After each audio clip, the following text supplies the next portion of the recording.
Baby Bumps is sponsored by the Breastfeeding for a Healthy Brownsville Community Coalition.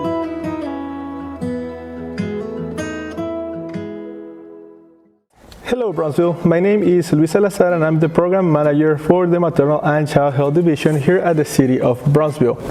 August is the breastfeeding month, and to celebrate this month we have with us Miss Gracie Martinez. Miss Gracie, welcome. Thank you. It's a pleasure being here. Thank you. Today we are going to ask Miss Gracie a lot of questions regarding breastfeeding and the benefits for our babies. Let's dive in. Why would you recommend breastfeeding, Miss Gracie? Because breastfeeding is the best food for the baby. It provides the baby with the best brain and nervous system development. Besides, it gives the baby a lot of immune protection too. Excellent. It is true that breastfeeding can help the baby reduce the risk of developing a certain disease? Definitely, yes. If a mother breastfeeds for at least 4 to 6 months exclusively, that means no other food than breast milk, baby can get reduced risk of getting asthma, upper respiratory illnesses, lower respiratory allergies, problems. It also prevents the baby from getting asthma, bronchitis, childhood leukemia.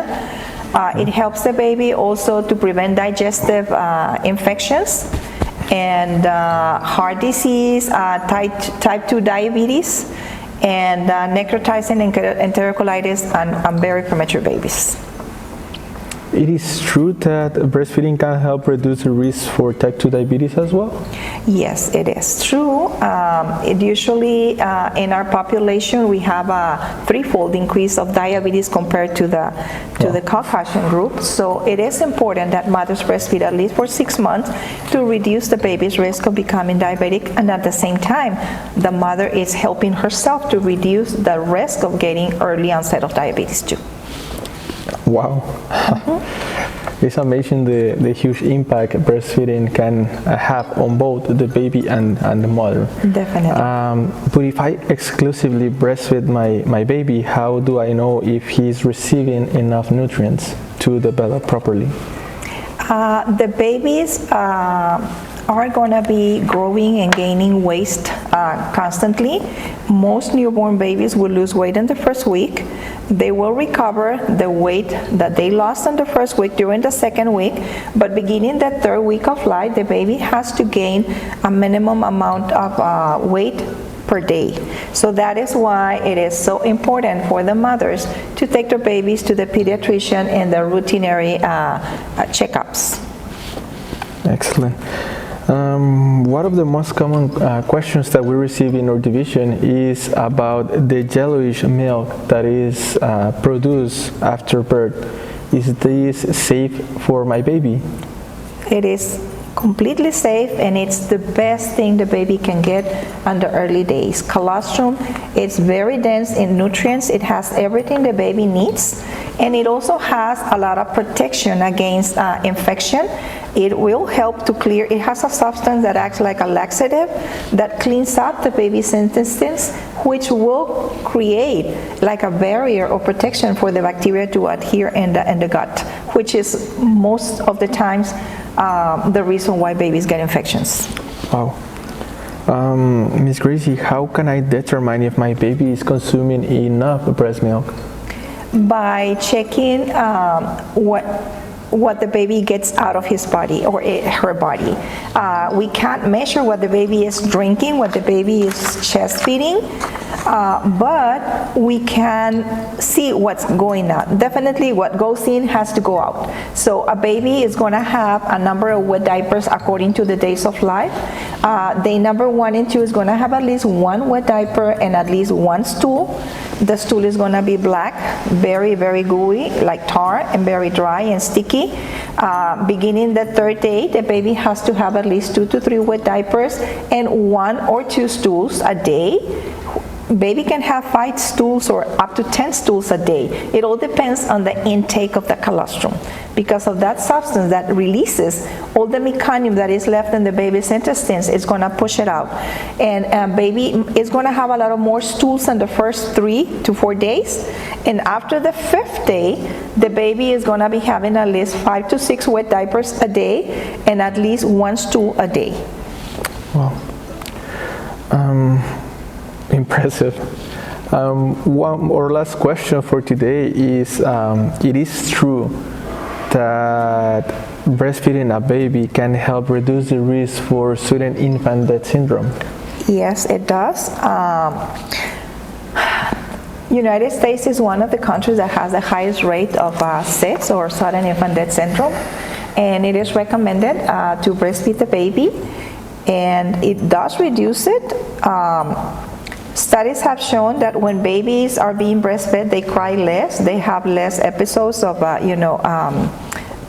breathing, skipping breathing, and things like that. One very important thing that we have to acknowledge here is if the mother wants to reduce the risk of SIDS, co-sleeping is not recommended. Baby has to sleep in its back in a safe area, so mom can bring the baby to bed to breastfeed, but needs to put him back, to the crib or bassinet. It definitely helps the baby continue breathing through the nose, which is what they're meant to.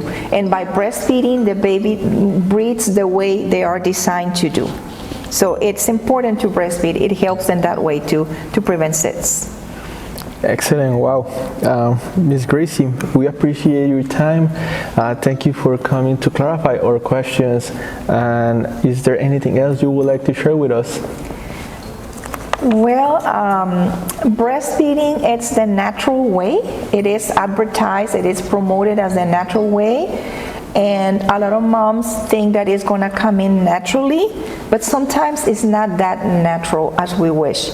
So it's important for the mother to educate herself about breastfeeding benefits, about normal situations that she's going to be experiencing, how her breasts are going to be changing, how her baby's needs are going to be met by breastfeeding the baby. It's super important to understand that the baby needs to feed 8 to 12 times in a 24-hour period in the early weeks. After the 4 to 6 week, the baby is going to be moving down to less feedings. But in the early weeks, mommy needs to feed what we call on demand, which is about 8 to 12 feedings a day. And that is going to provide the baby everything baby needs, and is going to make the mother to produce an abundant milk supply. Excellent. Once again, thank you so much, Ms. Gracie. Would you like to share any resources with us?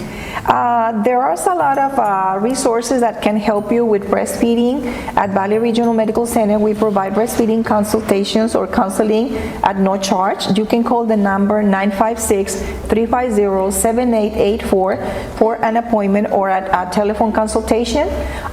You can also visit, we have an agency here in town, the EFNA, Infant and Family Nutrition Agency, and La Leche League organization, lalecheLeague.org. It's LLI.org. It's a very good website that has a lot of very trusted information, very well backed up information and research for the new moms that might want to have some more information. Excellent. Once again, thank you so much. We appreciate your time. This episode of Baby Booms was brought to us by the Brownsville Breastfeeding Community Coalition. Follow us on Facebook and follow us in our next episode. Thank you so much, everyone, and have a nice day. Thank you.